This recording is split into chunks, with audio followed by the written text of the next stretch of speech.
एक तरफ जहां गाजा में इजराइल और हमास के बीच में समझौता हो रहा है, समझौते के बाद बंधक छोड़े जा रहे हैं और इजराइल भी अपनी ओर से मुरव्वत बरत रहा है। लेकिन इसी बीच में एक बड़ी खबर सामने आई। लेबनान के पूर्वी क्षेत्र बेका घाटी में हिजबुल्लाह के टॉप कमांडर शेख मोहम्मद अली हमादी को अज्ञात बदमाशों ने, या यूं कहें बंदूकधारियों ने, गोलियां मार दी हैं। ये गोलियां उन्हें उनके घर में घुस करके मारी गई हैं। हिजबुल्लाह के लोकल कमांडर हमादी को माच गारा इलाके में उनके घर के भीतर घुस करके उनके ऊपर एक के बाद एक 6 गोलियां मारी गई हैं। रिपोर्ट बताती हैं कि हमादी हिजबुल्लाह के पश्चिमी अलबाका क्षेत्र का कमांडर माना जाता था। उसको 2 वाहनों में हमलावर चढ़ करके आए और उसके बाद गोलियां बरसा दी। हमादी की हत्या के पीछे मकसद अभी तक स्पष्ट नहीं है, लेकिन इस हत्या के पीछे माना जा रहा है कि इसमें इजराइल का हाथ हो सकता है।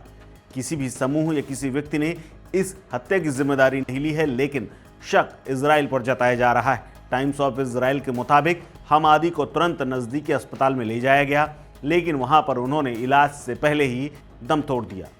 लेबनानी अधिकारियों ने इस घटना की जांच शुरू कर दी है और इसे वर्षों पुराने पारिवारिक विवाद से भी जोड़ करके देखा जा रहा है। हमादी आक्रामक किस्म के व्यक्ति थे और उनके परिवार के साथ साथ उनके संगठन में भी उनका अच्छा खासा होल्ड था।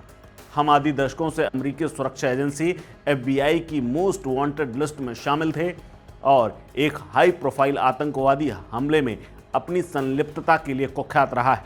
1985 में उसने एक पश्चिमी जर्मन एयरलाइंस लुफ्थांसा फ्लाइट 847 को हाईजैक कर लिया था, जिसमें कई अमेरिकियों समेत 153 यात्री सवार थे। हाईजैक के दौरान एक अमेरिकी नागरिक को टॉर्चर किया गया और बाद में उसको मौत के घाट उतार दिया गया था, जिसके बाद पूरा अमेरिका हिल गया था और तभी से अमेरिका की ये निशाने पर था।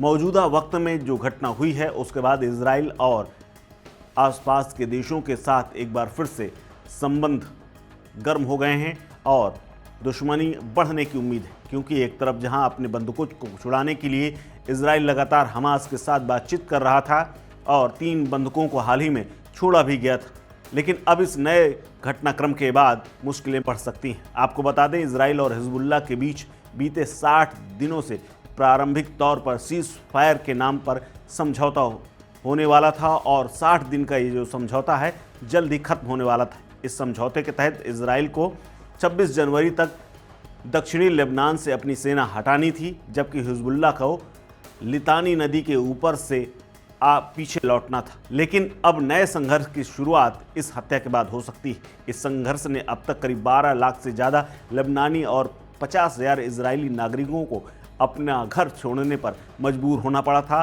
और विस्थापित की जिंदगी जीनी पड़ रही थी। लेबनानी अधिकारियों का मानना है कि इजराइल की बमबारी में अब तक करीब 3700 से ज़्यादा लोगों की मौत हो चुकी है, जिसमें अधिकांश उनके नागरिक थे।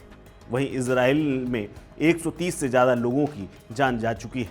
वहीं अब हमादी की हत्या से पूरे इलाके में तनाव फैल गया है और माना जा रहा है कि जल्द ही कुछ बड़ी घटनाएं भी हो सकती हैं। घटना कैसी हुई, किन हमलावरों ने किया और इसके पीछे उद्देश्य क्या था, इस बारे में अब तक पता नहीं चला है, लेकिन शुरुआती जांच में बात सामने आई है कि पारिवारिक विवाद के चलते ये पूरी घटना हुई है। हालांकि इसकी जांच के बाद सच्चाई पता चलेगी। इसी बीच में लेबनान और इजराइल दोनों के बीच शांति प्रक्रिया पर अनिश्चितता भी बनी हुई है। ये आगे चलेगी या नहीं, या समझौता ये आगे चलेगा या यहीं खत्म हो जाएगा, इस पर भी हमारी नज़र बनी रहेगी। फिलहाल इस खबर को लेकर के आप क्या सोचते हैं, हमें कमेंट बॉक्स में कमेंट करके ज़रूर बताएं। इस खबर में फिलहाल इतना ही। अपडेट्स के लिए बने रहिए वन इंडिया हिंदी के साथ। नमस्कार।